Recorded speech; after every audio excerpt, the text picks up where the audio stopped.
This is Think It Through with me, April A. Bear. Get ready to start thinking.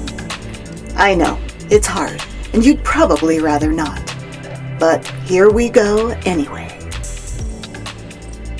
Questions are essential. Let's acknowledge that right off the bat.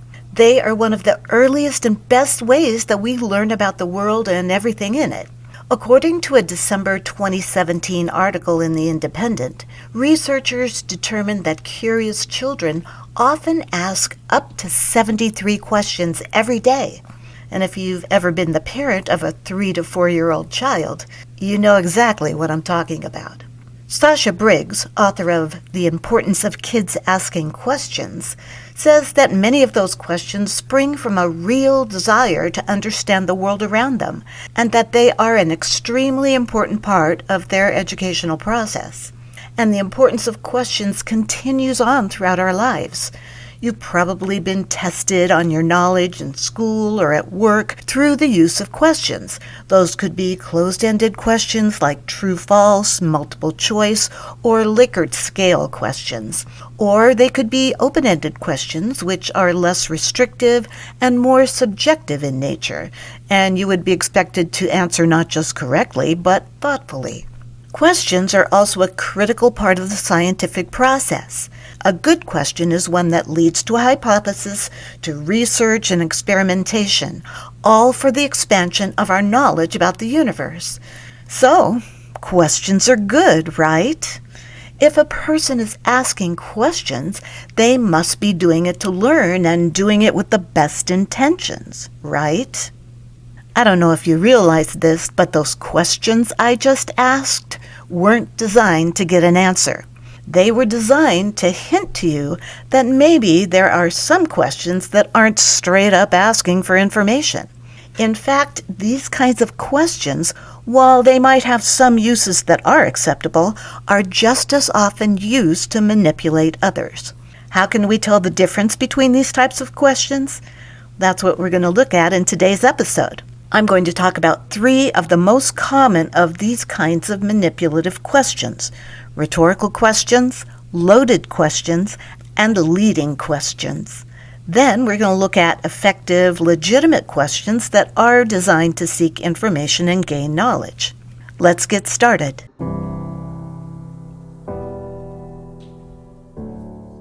First, rhetorical questions. Now, if you ask most people what a rhetorical question is, they'll say it's a question that doesn't require an answer. And that's basically correct, except that they may not realize the reason it doesn't require an answer is because the answer is actually built into the question. It's structured in such a way that the listener might not realize that the person asking the question has also implicitly answered it, and just accept it as factually correct without even thinking about it. Rhetorical questions are used to great effect in literature to move the audience towards a particular topic and maybe even a particular way of thinking about a topic, just like I did with my questions about questions. Let me repeat them. So, questions are good, right? If a person is asking questions, they must be doing it to learn, and they must be doing it with the best intentions, right? So hopefully you picked up on the idea I was trying to get across there, that maybe questions aren't always being asked with good intentions. I'm being totally upfront with you here so that you can see how tricky rhetorical questions can be. They're often used to surreptitiously insert an opinion into a discussion without seeming to do so. The word rhetoric is defined as the art of persuasion, and a rhetorical question is at its heart a persuasive tactic. Here's an example from a meme I saw recently. It said, "If I die, can you please make sure I don't end up voting for a Democrat?" Obviously, it's phrased as a question, but it's actually a statement, and that statement is, Democrats have voted illegally using the ballots of people who have died. That's unfortunately a fairly common belief among some people, despite a serious lack of evidence. Because it's a meme, and memes don't generally come with a works cited page, it doesn't lend itself to a calm, logical discussion about the facts. It's just designed to get an opinion across in a way that makes it seem like it's true. Now, for me to go into the details of why this meme is frankly bullshit right here and right now would take us way off the topic. However, I'll put an explanation and some pretty good evidence for my claim that this meme is simply not the case in the show notes. I always tell you to look at the show notes, and in this case, it might be a good idea. Okay, moving on. Another kind of manipulative question is known as the loaded question. That's a question that also uses an unproven or unjustified assumption as its basis, but it goes beyond a rhetorical question and forces the person being questioned into a defensive position. This is the famous "do you still beat your wife" kind of question. In that example, the questioner is basically assuming this person has beaten his wife in the past, which may or may not even be true, and probably is still doing so. And now the guy being questioned is put in a position of having to defend himself, because there's really no good yes or no answer to that question. It demands an explanation about whether he actually has beaten his wife in the past and is still doing it in the present. I have to tell you my loaded question experience that happened recently at a Randy Rainbow concert of all places. And if you don't know who Randy Rainbow is, you're missing out on a delightful performer, so look him up on YouTube. Anyway, after the concert, we were in a line to get into the parking structure. This cute little old lady in front of me turned around and asked if we loved the concert, and I said we did love it. She then said she loves Randy Rainbow, and she also loves Donald Trump, who Randy Rainbow loves to make fun of. And then she said, it's too bad that people just can't get along despite their political differences. I said, you know, you're absolutely right, and I thought we were going to have a nice bonding moment there. Then she said, yes, and it's all the fault of these college professors who teach everyone to hate. I said, I'm a college professor, and without missing a beat, she asked, well, how do your students feel when you do that to them? It was a perfect loaded question. And of course, it totally took me by surprise, but I gathered myself together and I said, look, I don't know what you've heard, but that's just not what we do. And before she could say anything else, the man she was with complimented me on my necklace, and I complimented the lady on her outfit, and just like that, it was over, thanks to this guy's quick thinking. But yeah, it was disconcerting to be blindsided by an otherwise delightful old lady, assuming that I teach my students to hate. Anyway, my husband thought it was hilarious, so at least someone was entertained by it. The third type of questions are leading questions, which are not the same as loaded questions. Leading questions are trying to lead you to come to a particular conclusion, obviously the one they want you to come to. Now, you're probably familiar with leading questions if you watch any courtroom dramas, when a lawyer is asking questions to lead a witness to a particular conclusion. The opposing lawyer objects to the line of questioning and the judge disallows it. For example, a lawyer who asks the question, the defendant punched you in the face when you walked around the corner, didn't he? He's asking a leading question that the defense attorney will probably object to. A question like, can you tell the court what happened when you walked around the corner? Is much more likely to be allowed because there's no inference that anything in particular happened. They're also used in medicine where a doctor is questioning a patient in order to make a diagnosis, and they're pretty sure they know what it is, but they need to make super sure. But when it's used as a way to move a person's opinion somewhere they would maybe not have gone by insinuating that that's the way they should be thinking about the topic, then it's manipulative. Now, this is such a common tactic in the advertising world that we hardly think about it. And I'm not here to say that it shouldn't be done and it's always a bad thing. But it is manipulation, and it's important that you recognize that. I've seen quite a few leading questions on political advertisements that I've gotten through email, text, or seen on TV, with questions like, isn't it time to get rid of, fill in the blank space with some politician? Now, the advertisers are hoping that you already agree with them, but you might have been on the fence initially, and the way the question is phrased might make you think, okay, well, maybe it is time to get rid of them. And of course, they have the perfect person to take that politician's place, so they want you to be sure to vote for that person, of course. Oh, and send them some money while you're at it.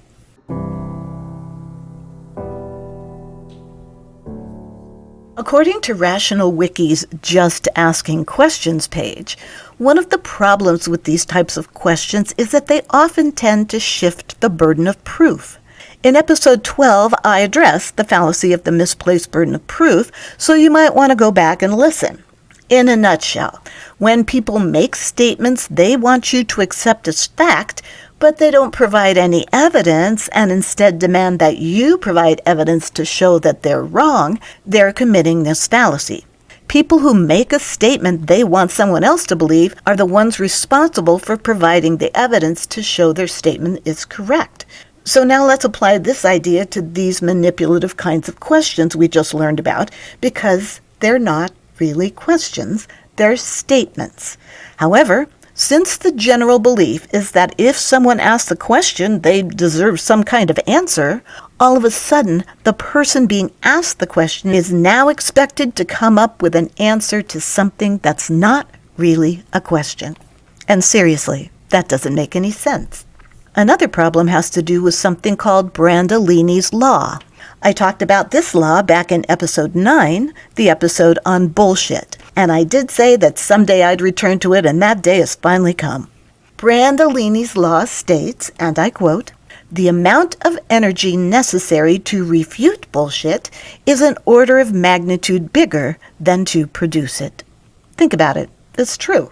Somebody can state the most asinine thing and call it truth, and then they're pretty much done unless they also refer you to some sketchy website or video as their evidence. If you happen to really, really feel like you must refute their statement, you have a big job ahead of you. You have the overwhelming task of laying out all the reasons why it's incorrect, refuting whatever evidence that person gave you, if any, and providing better evidence for your side of the argument. And on top of all that, if they phrase their statement as a question, you might also have to convince the person that their question isn't really a question and is instead a statement phrased as a question. And you can understand those of us who recognize this as a largely futile effort and a huge waste of time. And then, when you throw up your hands and walk away, the other person claims the high ground because, after all, they were just asking questions that you can't or won't answer. Okay, I guess Brandolini's Law is kind of depressing, but it does put things into perspective. Honestly, the best defense you can muster when you run into manipulative questions is to call them out for what they are. Of course, you have to immediately recognize what they are, which can be really hard, especially when you're in the moment, and like my experience with the little old lady at the Randy Rainbow concert, you simply don't see it coming. I guess I handled it as well as I could have by not even trying to answer her question, but instead pointing out that the underlying statement in her question was wrong. That teaching students to hate is not what I do. And you might be able to do something similar. Instead of trying to come up with a reasonable answer to an unreasonable question, point out the assumption or the belief on which the question is based. If you want to go beyond that and do that whole refutation thing, well, good luck with that. Of course, not every question that arises in a discussion or a disagreement is one of the three types I just talked about. It's certainly possible to ask a legitimate question that isn't an attempt to persuade and truly springs from a desire to gain information and knowledge. What kinds of questions are those? Frank Cessno's book, Ask More, The Power of Questions to Open Doors, and Warren Berger's article, How to Fine-Tune Your Bullshit Detector, both give some good examples of the types of questions that are real attempts to gain knowledge and ascertain what is actually the case. One of the types of questions that Cessno discusses are diagnostic in nature that focus on finding out objective facts. Questions like, how do you know that's the case? Can you give me an example of what you're talking about? What is your evidence for that statement? What's the evidence for the other side? Why do you think the evidence for your side is stronger? Berger mentions that we should also ask questions like, does your evidence come from a solid, trustworthy source? Is there information that's being left out? Is there any flawed reasoning in the argument, fallacies like weak analogy, false dichotomy, or any of the other fallacies I've talked about in previous episodes? If someone is truly curious and not just trying to get you to change your mind about something, these are the kinds of questions they should be asking. These can still be difficult questions for people to answer, not because they're manipulative, but because many people really haven't thought about those aspects of their opinions and beliefs. And by many people, I am including you and me. Not being able to express your ideas and support them effectively in the moment is absolutely natural. However, thinking about these legitimate kinds of questions should open our eyes and make us more intellectually humble, to help us to see that it's a good idea to thoughtfully and reflectively consider what our beliefs are and why we hold them. Consider the quality of the evidence we've used to determine truth, as well as try to understand why other people may think differently about something. I've talked before about the great work that an organization called Living Room Conversations does by bringing people who are very different from each other together in online and face-to-face forums to discuss sensitive and important topics. They do this through guided conversations, in which they follow a structured format of different rounds of questions. Each person has a time limit of about 2 minutes, with no interruptions or crosstalk from other participants. For instance, in the first round of a living room conversation on the topic of immigration, participants are asked a question designed to introduce themselves to the other group members, like, what would your best friend say about who you are? Then the next round, they would all take turns answering a question about the topic. So something like, what is at the heart of the immigration issue for you? Or what personal experiences inform your beliefs about immigration? Finally, a reflection round, where the questions might be something like, what learning, understanding, or common ground have you found on the topic? It's amazing how people who might have considered someone their enemy can find common ground with that person by answering thoughtful questions like these, even on such a divisive topic. I'll post a PDF of one of the scripts they use in the show notes, along with a link to their website if you're interested in learning about them further. So, questions. They can be manipulative and drag us into an argument hole that's nearly impossible to climb out of. Or they can truly be the beginning of knowledge and the key to understanding other people. I hope you've learned how to tell the difference, and that you use the information you've gained here to help you think it through.